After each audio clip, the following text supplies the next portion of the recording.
இது மாம்பழ பச்சடி. அதாவது கிளிச்சுண்டன் மாங்காய் இல்லாட்டினா கொட்டு மாங்கான்னு சொல்லுவாள். அந்த மாங்காய் எடுத்துக்கிட்டு தோலை ரிமூவ் பண்ணிவிட்டு நம்ம உள்ளே இருக்க சதையை சின்னதாக வெட்டி எடுத்துக்கிட்டு உப்பு, மஞ்சள் தூள், காயம் போட்டு ஒரு அரை கிளாஸ் தண்ணி விட்டு நல்லா அடைச்சி வச்சு வேக வைக்கணும்.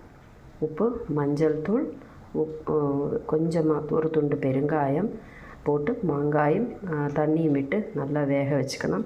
அதை கொஞ்சம் மிளகு சில்லி பவுடர் ஒரு 1/4 ஸ்பூனும் போட்டு அடைச்சி வச்சு நல்லா வேக விடணும். இடைக்கி கிண்டி விடணும், இல்லைன்னா அடியில் பிடிச்சிடும். அப்போ நல்லா கிண்டி விட்டு அது வெண்ணெய் போல் வேகிறதுக்கு 5 நிமிஷம் வேக விடணும்.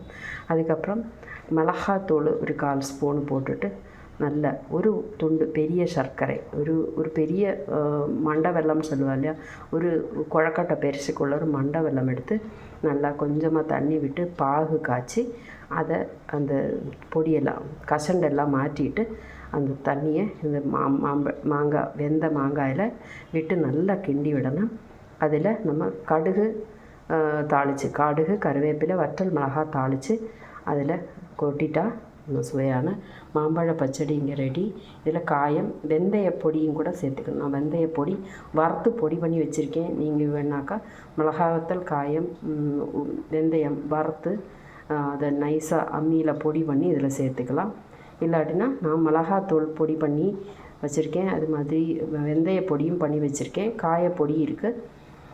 இது எதுவுமே இல்லைன்னு சொன்னால் நீங்கள் வறுத்து சின்ன கல்லில் இடிச்சும் கூட போட்டுக்கலாம். காயம், வெந்தயம், மிளகாத்தூள், இதுதான் இதோட சுவை. பின்ன ஒரு ஒரு பெரிய வெல்லம், ஒரு உருண்டை வெல்லம் நல்லா இடித்து பாகு காய்ச்சி அதை ஃபில்டர் பண்ணி இது கூட சேர்த்து நல்லா கொஞ்சமாக நெய் விட்டு எடுத்து வச்சுக்கிட்டிங்கன்னா எத்தனை நாள் ஆனாலும் கெட்டு போகாது. சுவையான மாம்பழ பச்சடி இங்கே ரெடி.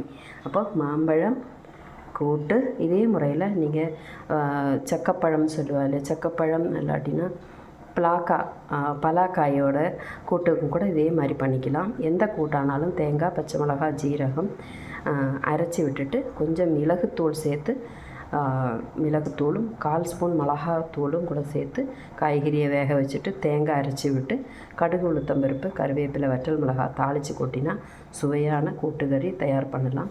அதே மாதிரி ஊறுகாயை நீங்கள் ரெடி.